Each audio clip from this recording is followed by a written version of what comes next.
Hi, my name is Amanda Carney, and today I'll be talking to you about the process of plasmapheresis. Plasmapheresis is the process of separating your plasma from your whole blood. Now, your plasma is what makes up your liquid portion of your blood. It constitutes about 55% of your whole blood. If you were to take a sample of your blood and put it through a centrifuge, it would divide out looking something like this. You would have your red blood cells right at the bottom, followed by a thin layer of white blood cells, together making up 45% of your blood. And on top of that, your plasma would sit. It would appear to be a clear yellow fluid, almost like urine. Certain diets can change the color to a pink if you eat a lot of red meat. And if you're taking certain types of birth control, it could appear to be green.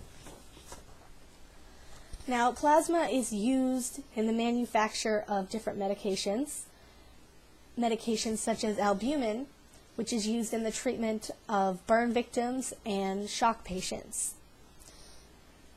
Now, you can go to a plasma center, such as IBR, located in Norfolk, and the first thing that they'll do is get a extensive medical history.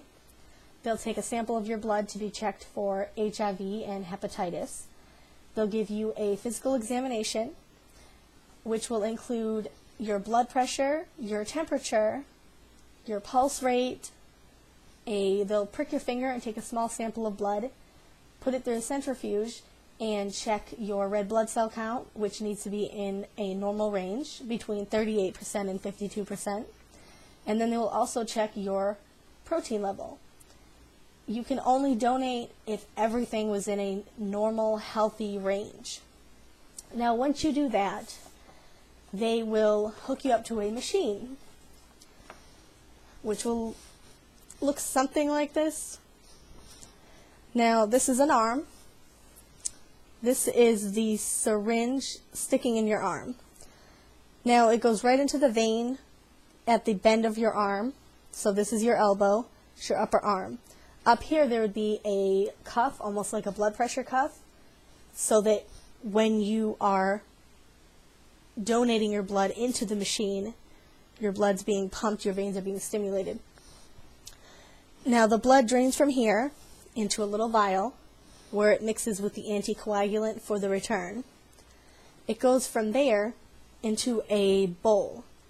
Now, once the bowl has been filled up to a certain amount with your blood, it will go through a centrifuge, which will separate the plasma and empty it into a separate container.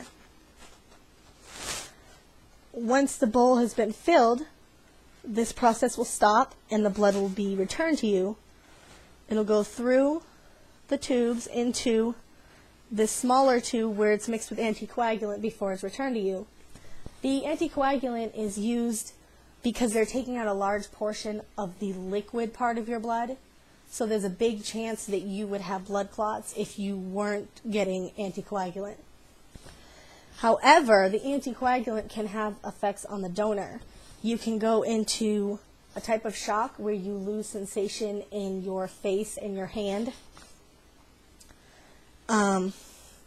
Usually once all of your red blood cells are returned to you in the cycle, you'll feel much better. Now, when you go to a center, you need to donate a certain amount, and that depends on your sex and your weight. So in a normal person, you would go through 3 cycles of giving and then getting back your red blood cells before the donation is completed. Now, at IBR in Norfolk, you can go 2 times a week, but not 2 consecutive days in a week. And every time you go, your blood pressure is checked, your temperature is checked, your heart rate, your red blood cell count, and your proteins. If any of it is not within a certain range, you will be deferred. You will not be able to donate that day. So they make sure that you're healthy and that you're not being affected negatively by donating. I go to IBR twice a week and donate. every single week. And although I am compensated with money, I enjoy knowing that I could be saving a life. That's it.